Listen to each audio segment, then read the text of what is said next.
I don't have a problem with masturbation. I did a whole video about masturbation. You can find it right here. Now, the whole point of the video was that, this whole no FAP stuff it's kind of foolish, okay? You should only care about masturbating insofar as it not affecting your performance when you need to perform well. You see what I'm saying? I'm not talking sexually, I'm talking about in life, okay? Some guys need to jerk off before they do something stressful. Other guys, if they jerk off before something stressful, they'll fail at it, okay? So you have to gauge yourself and know yourself. I mean, ultimately, that's the point of this channel. It's know thyself, okay? Wise words. And they've been wise words for, 3,000 years so far, and they've stood people in good stead, okay? So you have to know yourself, and that's the point. Now, fapping, okay, fine. Fapping, yes, no, it doesn't really matter. But porn is different. Porn is an addiction, or it can become an addiction, because porn ultimately is like a drug. Like cocaine or alcohol or coffee, okay? It gives you a rush, not the porn in and of itself, of course, but the masturbation that happens while you're watching porn, right? Now, my thinking on pornography is that it is detrimental to a young man's psyche, okay? And it gives him false notions of normal sexuality. And I'm not talking out of my ass. There are a lot of studies that have proved this. Pornography normalizes certain sexual behaviors which are frankly not normal, okay, and quite in fact uncommon, and one could argue quite degenerate. For instance, anal sex, to give just a simple example. Anal sex is quite common in pornography, and pornography today is accessible to all, no matter how young. Right? And pornography portrays anal sex as no big deal, but in point of fact, it's prohibited in the Bible, okay? It's sodomy, yeah, and it's a very bad thing because it is a very bad thing. It is decadent and degenerate, right? But pornography normalizes that, and it normalizes all kinds of things. And what's much worse is that, see, pornography pulls you down a rabbit hole of your own desires. Yeah, because you start to see a certain fetish that you find interesting at first glance, for whatever reason. And you start exploring more and more videos similar to this one, right? Let's just say, I don't know, I'm not going to go into a specific fetish because it's kind of disgusting and I don't really want to talk about it. But suppose there is fetish X, and you see one video about it, and your interest is piqued because of it. Maybe you find it horrifying, maybe you find it very seductive, it doesn't really matter.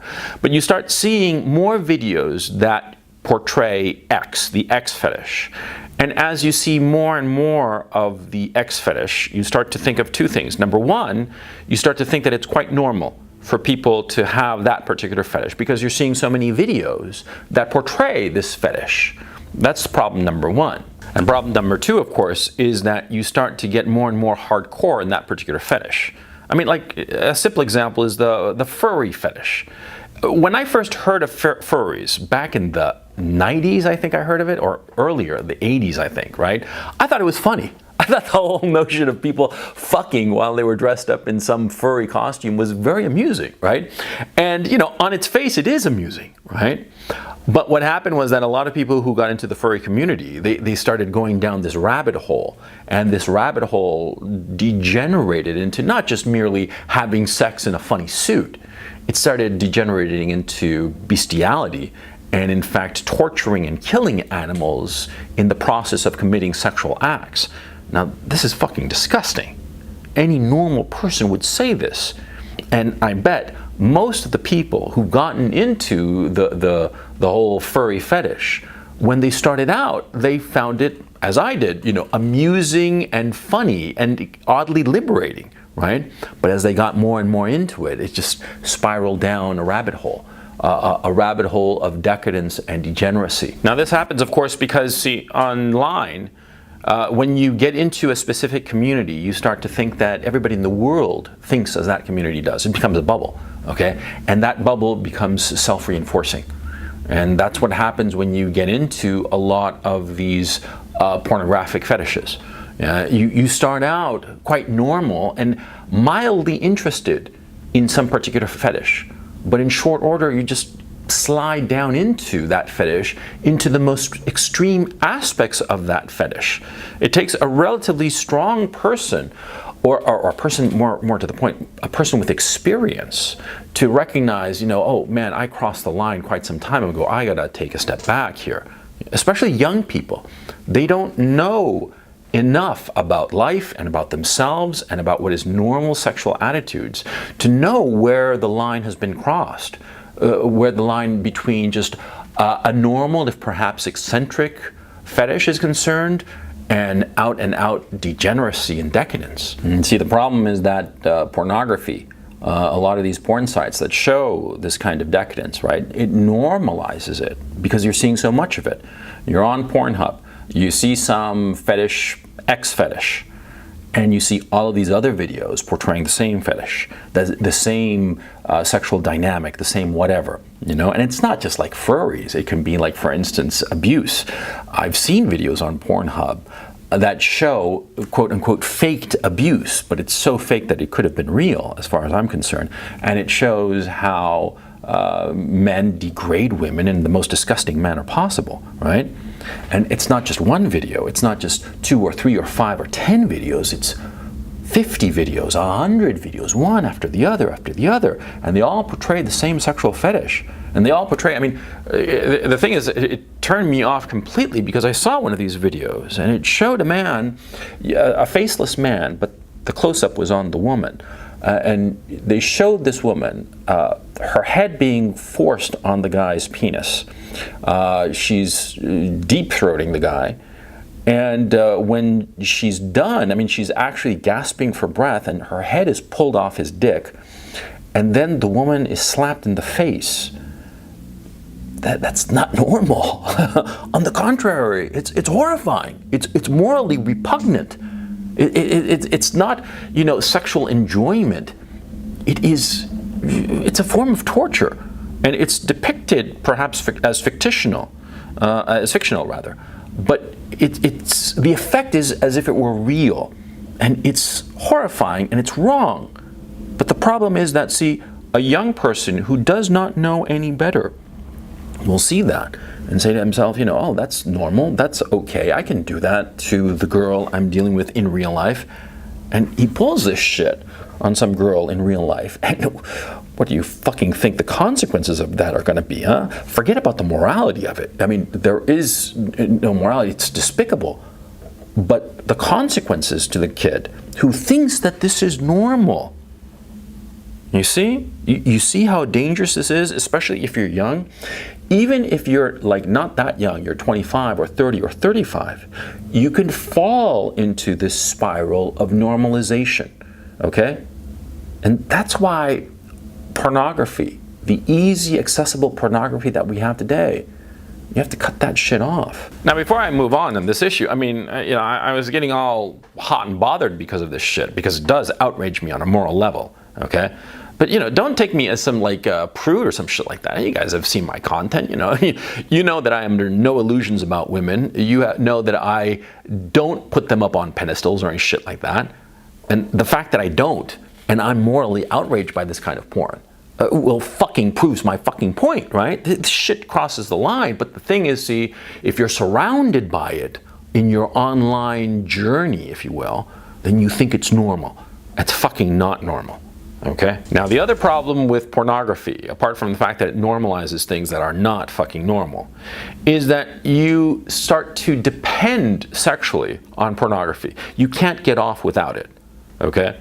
And when you depend on something in order for that thing to give you pleasure, then that is an addiction. That's something that you don't want in any situation. You don't want to be addicted to Coke. You don't want to be addicted to booze. You don't want to be addicted to coffee or pot or anything. No matter how harmless it might be, you never want to be addicted to anything, including porn. There's no problem in enjoying these things once in a while. Sure, doing a line of Coke once in a while or doing a bong hit with some friends, it's fun. It's no big deal. Like the one time, the once in a while, yeah?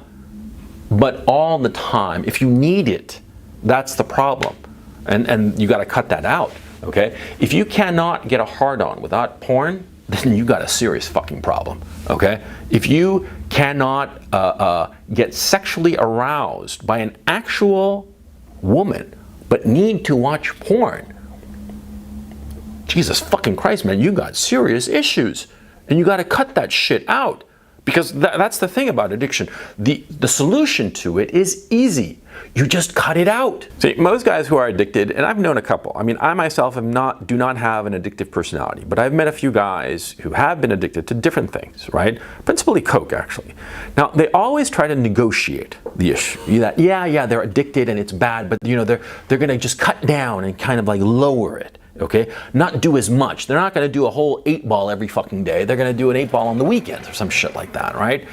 This kind of negotiation never fucking works. Never. In coke, in coffee, in cigarettes, in porn, in anything. Any drug that you are addicted to, if you try to negotiate, just lower your dosage as opposed to just cutting it out, no, you're not breaking that cycle of addiction. Oh no, you're just tuning it back for a bit to assuage your conscience before you turn the dial back up to 11 and go for broke again, and with the inevitable consequences that it'll have again. No, so don't try to negotiate with your addiction. Once you recognize that you're addicted, once you recognize that you cannot have any kind of pleasure, sexual pleasure, without porn, or that is not porn dependent, you got to cut it out cold turkey.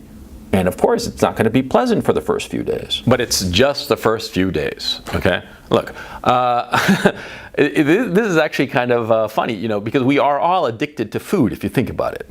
Of course, it's foolish because you need food to survive. But, you know, I've been on a couple of water fasts, right, back in the day. And a couple of years ago, I did one. It lasted 13 days, right? No food, just water, right? And I remember quite clearly that the first day and a half were tough. But by the second full day, and then the third and fourth, easy, no problem. I didn't have any problem whatsoever maintaining the water fast. It's the first few days. It's those first couple of days, 3, 4, 5 days maybe, that's tough. But then you get used to it. Your body recovers, it recuperates. I experienced that. I mean, I've never been addicted to any substance, thank goodness, right? But yeah, I was addicted to food, and so I cut that addiction cold turkey. And yeah, it was like I said, 2 days.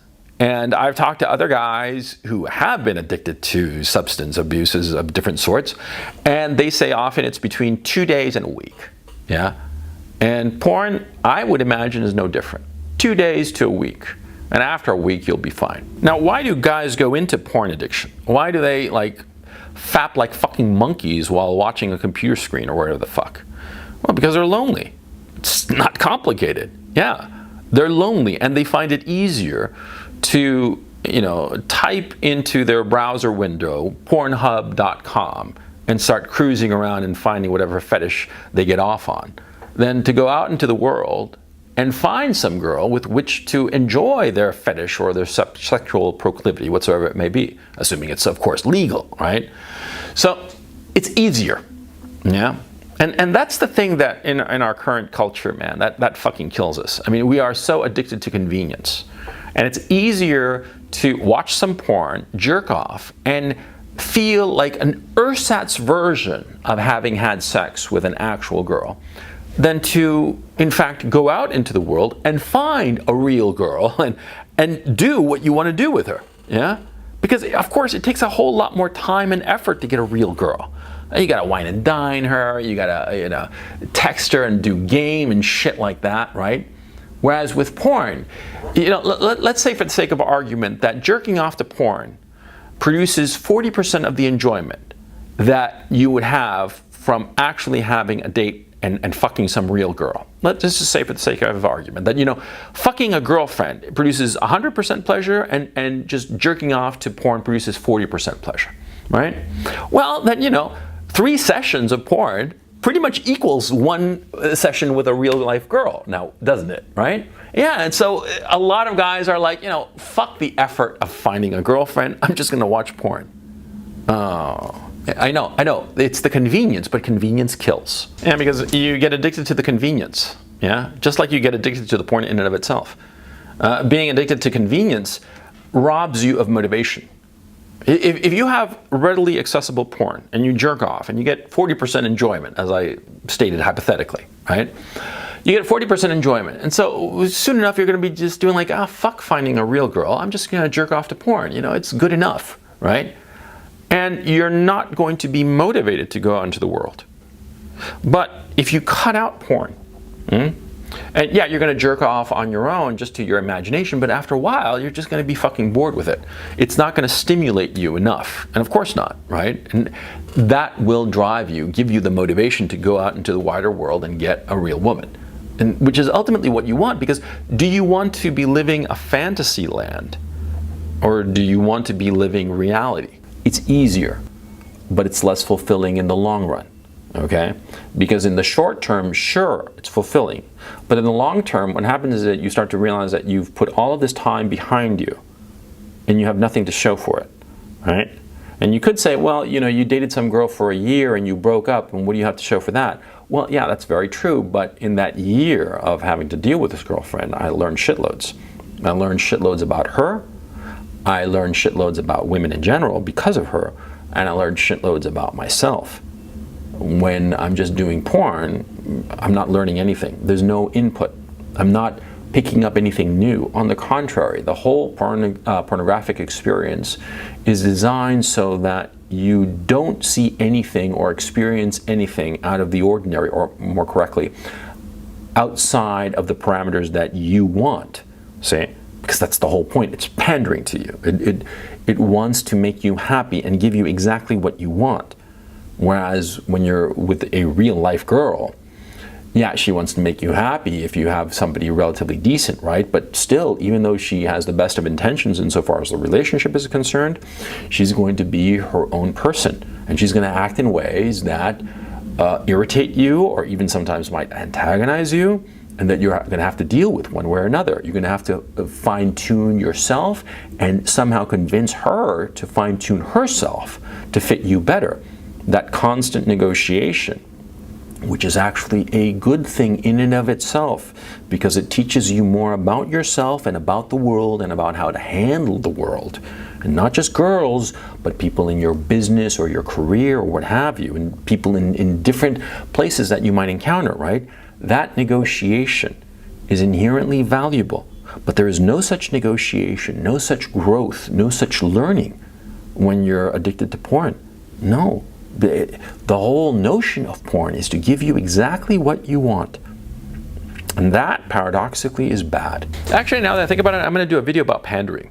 Because there are a lot of people in our current society that pander to you, right? And that don't want to collide with you. They don't want to go against what you're thinking. They want to, you know, go with the grain, if you will, right? Go with your grain. They want to make you happy. They want to give you what you expect.